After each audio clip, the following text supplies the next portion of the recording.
On today's show, LeBron James is frustrated with the Cavs roster, Dion Waiters is now the king of Miami, and Russell Westbrook nearly killed a man.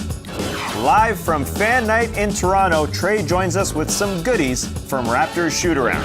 And the Wizards plan on wearing all black to their game versus the Celtics tonight. Pretty cool or pretty weird? It's Tuesday, January 24th. The starter starts now.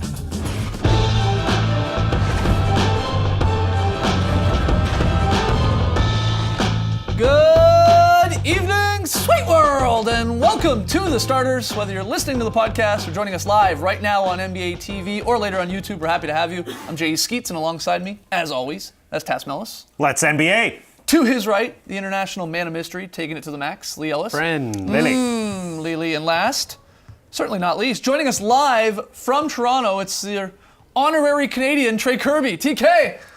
Heyo! Heyo! Trey, we're going to be discussing the best-selling jerseys on tonight's show. We know you love your merch. Has anything caught your eye up there in the six?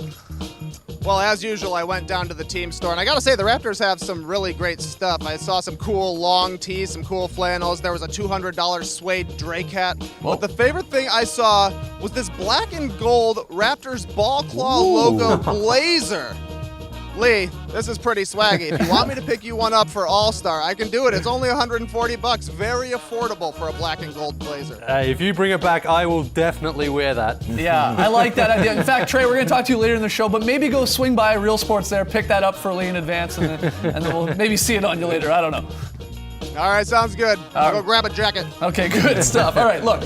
So Trey, obviously in Toronto for tonight's NBA TV Fan Night game. It's the Spurs and the Raps. We'll get into that later. But we're running the three-man weave here. Remember the three-man weave? I do, yes. A great offense, wasn't it? And why not play a little Are You in Sync with the three of us here? Just makes sense. Rules are simple.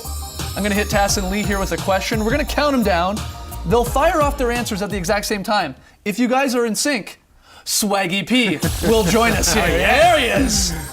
If you're not in sync, well, just maybe creates debate. All right, so first one. We've got to be in sync. Monday night, not a good night for the number one seeds in both conferences. The Cavs, despite getting monster games from LeBron and Kyrie, lost to the Anthony Davis-less Pelicans by 2, while the powerhouse Warriors, who were on a roll, they got upset by the new king of Miami, Dion Waiters, who hit a huge three late, 33 points, get the upset. So, I want to know, what was the more shocking loss from last night? Cavs or Warriors? Answers in 3, 2, 1. Cavs. The Warriors. Oh, wow. Yeah. You can't stop Dion Waiters. You really can't stop Dion Waiters. I think it's the Cavs. Did you see LeBron James after that game? Yes. I've never seen an angrier LeBron James. I think he may even regret a little bit how far he took his dialogue after the game, because he kind of called out David Griffin in the front office and said, listen, there's an open roster spot. Fill it with somebody who can play some minutes, because he had to play 44 last night. And this is what he said: I just hope that we're not satisfied as an organization. We're not better than last year from a personnel standpoint. It's like when you don't have bodies, it's tough. The bleeping grind of the regular season, we're a top-heavy team. We have a top-heavy team. We top-heavy as bleep. It's me, Kyrie, Love, it's top-heavy. That via ESPN. I think it's top heavy. Yeah, it's quite top-heavy. I was just shocked by that, because LeBron never really loses his cool. Ever, right? Yeah, that was shocking. You're to me. right. Maybe he's right. Like, maybe regretted it a little bit too, because he was already running it Reeling back. it back He was a bit, yeah. already running Yeah. it back today on Twitter, where he's like, here it is. He says, I'm not mad or upset at management, because Griff and staff have done a great job. I just feel we still need to improve in order to repeat. There was more, though. There's some ... there. If that's what we want to do. And then some people think that's a subtweet, because it's a second tweet.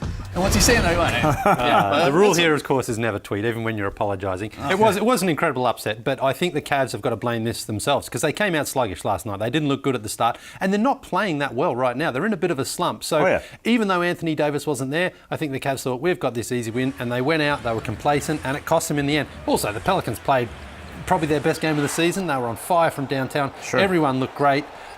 It was a very, very impressive performance from the Pelicans. But I'm going with the Golden State Warriors. You thought that was more shocking? It was, because of the way the Warriors have been playing right now. Remember yesterday on the show, this last 5-game stretch they've been on has been the best of the season. They've been blowing teams out by an average of 22 points. But they couldn't stop Dion, as you said last night. Dion Waiters was fantastic. Really, really good player. He was in control. He took good, smart shots, and at the end of the game, when the game was on the line, he hit a huge game winner. So that, to me, surprised me because I always felt that the Warriors were just going to get things together and pull away and go for the win. It looked like they were going to do it, but Dion and the Heat held firm. Yeah, the answer might be in sort of the response from both teams after the game in terms of which one was more shocking, and Tassie already went through it. LeBron was really upset with the way his team's playing in that loss, whereas Durant basically laughed this one off, saying if I'm sort of going to lose to anyone on a game winner, make it Dion Waiters. It was a great shot. He was rolling. That is, not to make an excuse for the Warriors, but it is that little tough back-to-back there in Florida. They maybe got the South Beach flu. It happens to some guys in the NBA. You know what I'm talking about. Yeah, last year they had it Miami, then Orlando. Right. You'd rather have it that way. For sure. Yeah. So it happens. But look, both surprising losses in a night filled with surprises in the association. Yeah, but this year the Warriors have lost to the Lakers. Yeah. They lost to the Lakers last year, a 17-win team. They lost to the Wolves last year. They're still on pace for 69.24 wins. Did some math. They're still on pace for a good record. I think they'll be okay. All right, well, moving on. Some teams, they did fare better than the Cavs and Warriors last night. And boy, did they ever need the win, okay? In Indy, Carmelo Anthony and the Knicks held on to beat the Pacers 109-103, snapping a 2-game losing streak, big. While in Milwaukee, the Young Bucks dropped 127 points on the Rockets. They snapped a 5-game slide. So again, both big wins, but I want to know what was the more timely win? Knicks or Bucks? Answers in 3, 2, 1. Bucks. Okay. Yeah. Come on, Swaggy. We're in sync. We're in sync. You think the Bucks was a more timely win than the Knicks? I'm actually a little shocked by this. Well, they'd been on a horrible stretch, as you mentioned, lost 5 straight. And this was a game against a good opponent that they really had to prove if the Bucks are seriously going to make the playoffs and even make some noise. Some of us feel that they can even battle for a top 4 spot. That's not going to happen the way they've been playing recently. They needed a win like this, and they kind of beat the Rockets at their own game. You know, Houston give you a lot of chance to score the ball. And when Houston, even though Houston shot the ball all right last night, they didn't score as easily and as freely as they do. And the Bucks were able to get out in transition, get a lot of easy baskets, hit some 3-pointers. Delly was fantastic. Jabari was great, considering he had that little team discipline situation not long ago.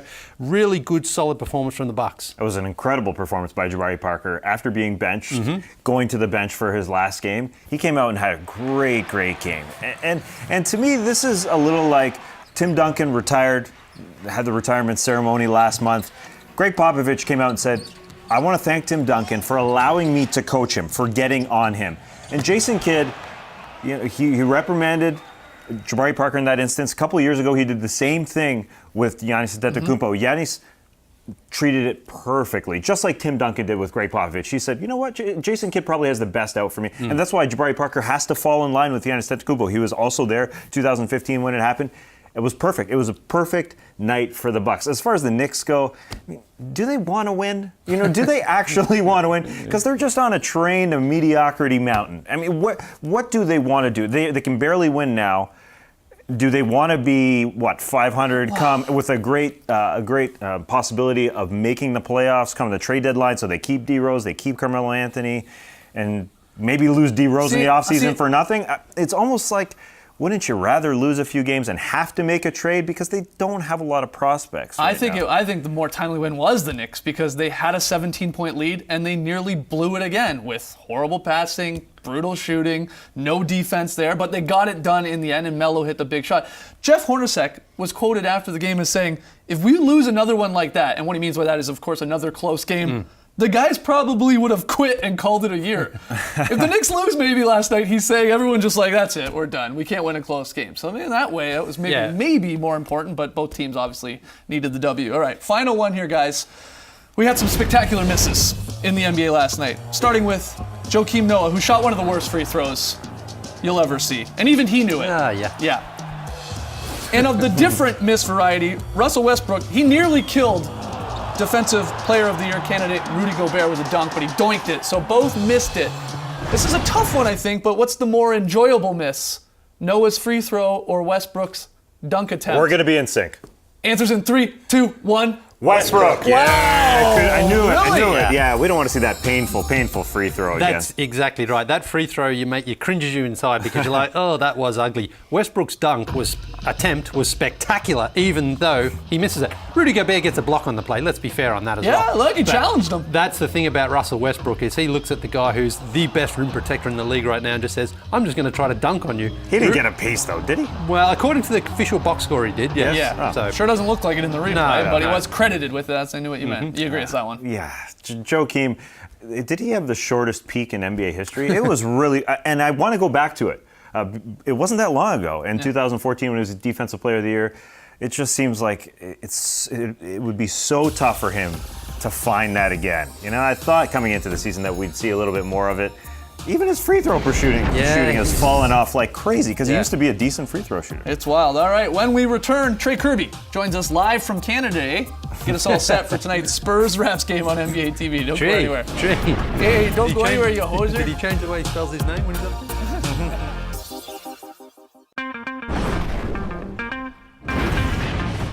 Welcome back to the show. It is fan night tonight. Spurs Raptors on NBA TV from Toronto. So naturally, we sent one of our non-Canadians north of the border. Trey, what's going on in Toronto?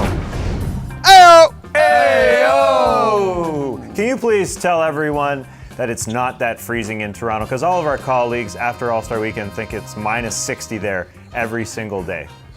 Well, it was actually nice and mild today, but still, snow came down. So, you know, you're half right and half wrong, Tass. I guess that's just how it goes.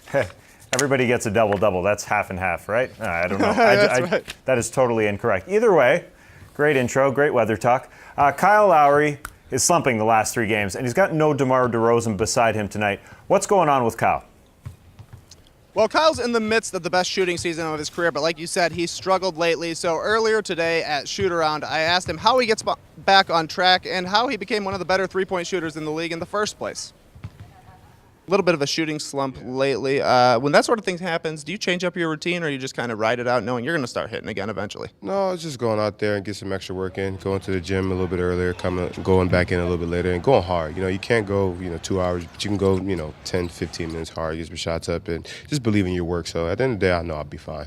Well, speaking of hard work, you're shooting more threes than ever this year, hitting them at a career high rate. How did your game evolve to this point? Was it like a conscious thing that you wanted to get more threes up or what? I just always wanted to continue to get better at my game, and the three-point shot was always something I think you could continue to grow with. I'm not going to be dunking on people anymore, back in my day, but I think that's one of the aspects of the game that can continue to grow and you can continue to get better at. If you get a guy that shoots 50% from three, it makes him even more deadly. 50% from 3. I love the confidence from Kyle Lowry. Now, moving to the Raptors head coach, you have a notoriously good relationship with Dwayne Casey. He always calls you by your first name, always calls you Trey, and he always gives you a good answer. So what was the good answer he gave you today? Well, the Raptors defense has been struggling with Patrick Patterson out of the lineup, but he's listed as probable tonight, and it sounds like Dwayne Casey is excited to have him back because 2Pat is a bit of a talker, unlike the rest of the millennials on this Raptors team. Communication level has not been there the way it should be. That's something that is hurting us defensively. My thing is say something. Screen, right, left. There's only 2, one right or left. So we got to say something and communicate. And I tell them all the time, they get on the cell phones and talk all day or text. Texting may be the problem. Dwayne Casey in touch with the youth. He's also in touch with the youth with a little sideways hat there he had, just off to the side, just the touch. Now, you also got some great stuff from Raptor Shoot-Around where the players were doing their best play-by-play broadcaster impressions. Yeah, you guys watch a lot of Raptors games, so you know their broadcaster, Matt Devlin, is famous for shouting out random Toronto suburbs anytime somebody makes a long three, and it's obviously worn off on the players because a few of the guys during Shoot-Around were doing the same thing. A couple of the cities I remember them shouting out, not cities necessarily, even provinces, Saskatchewan, Ajax, Barrie, Etobicoke, Alberta. I didn't hear a Medicine Hat or a none of it, but I wouldn't be surprised if the microphones just couldn't pick it up. Nonetheless, it was funny to hear. I guess this sort of thing's catching on. That is great stuff. I always loved hearing that. Now, you'll be back here in studio tomorrow, but you'll be bringing some video back with you. Yeah, you know how I do, Tass. We've been talking a lot lately about who's better between DeMar DeRozan and Kyle Lowry. So I went straight to the source and asked Lowry who's better between him and DeMar in a whole bunch of key areas. And some of the answers, I think they'll surprise you. Ooh, Can't wait. It's Terrence Ross, perhaps. He's the best Raptor. Oh. Who knows? Guess you'll have to tune in to find out tomorrow. That's a tease. All right, Trey, we will see you tonight. Thanks. All right, thanks, guys. Have a good one. All right, after the break, you ask the questions, we answer them. We're opening up the mailbox. Stay tuned.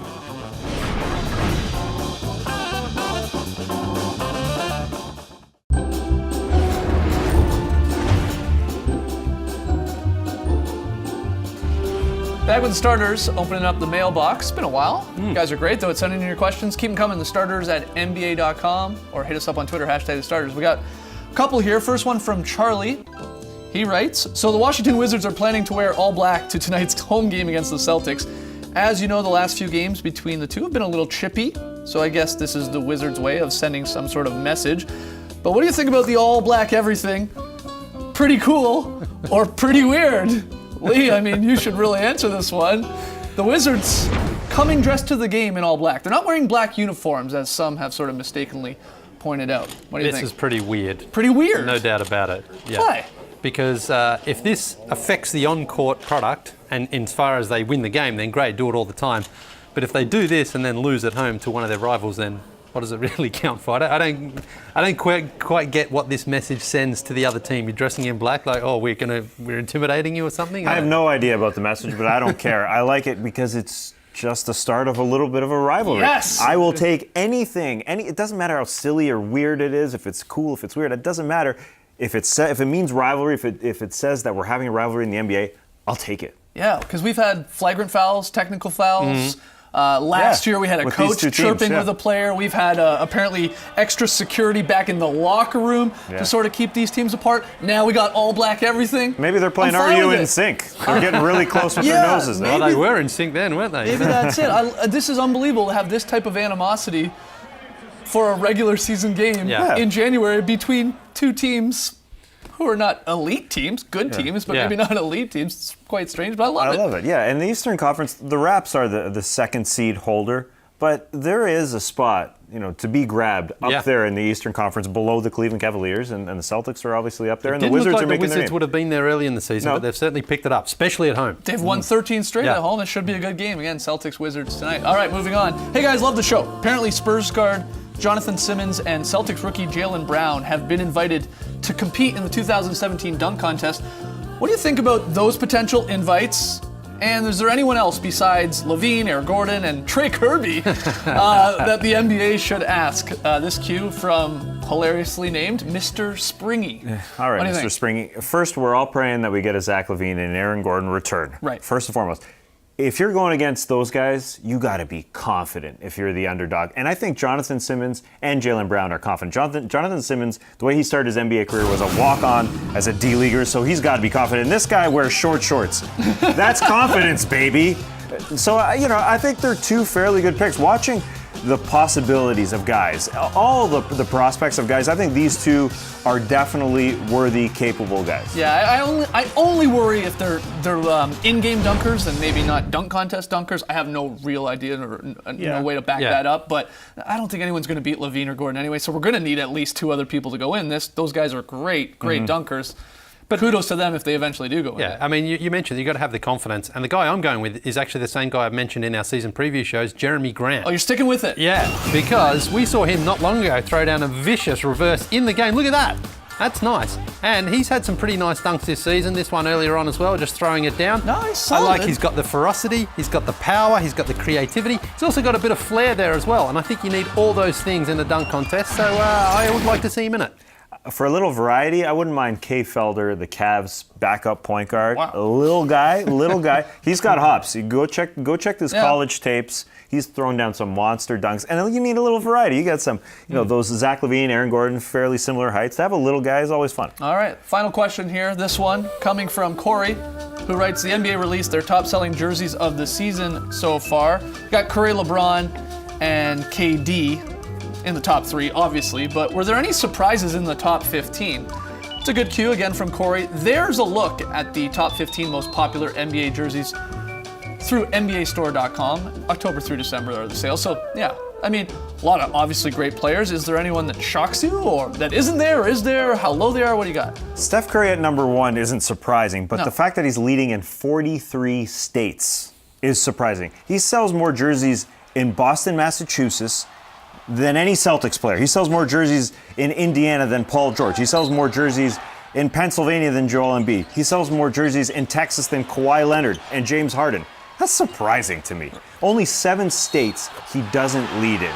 And that's your Illinois, Ohio, probably. Oklahoma is one of them, Ohio, New yeah. York, Ohio. Yeah. That's surprising to me that he'd be bigger than some basketball crazy towns like Yeah. Boston and Texas, Harden and Kawhi. Well, when I look at the list, I'm a little shocked that like James Harden is low as he is, because James Harden right now is maybe the leading the MVP race. Yeah. Obviously a tight race, but he's got a unique game. He's a scorer. He's on a great team. He's Yep. in a big market, obviously in Texas. He's at 12th. I just thought he would be higher than some of these guys. Yeah. But Yeah, he's probably paying the price a little bit for last season, where he wasn't the most popular player despite those incredible numbers that he put up, and now he's having that resurgence. So I would think that will takes a little probably time. grow, as the season continues. yeah, it's possible. All right, guys, thanks so much for sending in the questions. Keep them coming. The starters at NBA.com. We got Tina there. Hey, Tina. Checking the email non-stop. And she loves it. That's the best part. Oh, look at this one. This one's great. She doesn't use a mouse. That one's funny. No, she doesn't like the mouse. When we return, Lily's very solid play. So don't go anywhere.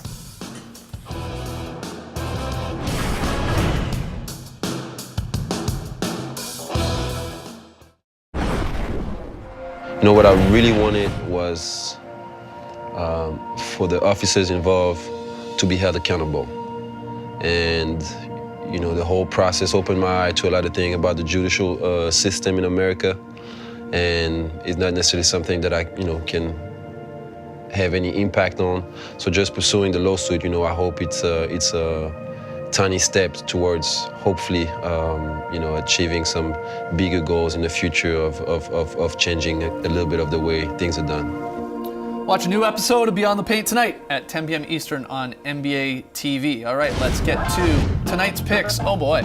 Ooh. Spurs and Raps. It's the fan night game here on NBA TV. All of us, that's a bit of a shock to me, taking the Spurs. Raptors obviously on a bit of a slide, and Spurs are the Spurs, so maybe it makes sense.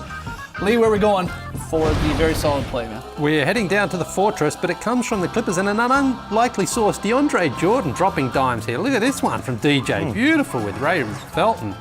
You Right. love a backdoor cut, man. I do. You love it. And a big man up there, usually in the high post, just drops it off. Beautiful layup. That's what I call a very solid play. He is in that State Farm commercial, dropping dimes, dropping That's dimes. a good point. We had the Starters Twitter show today. On today's show, it's up, by the way. We revisit our All-Star Reserve picks. We talk Oscar nominations. And Tass shared some of his favorite tweets about Dion Waiters' game-winning 3 and pose.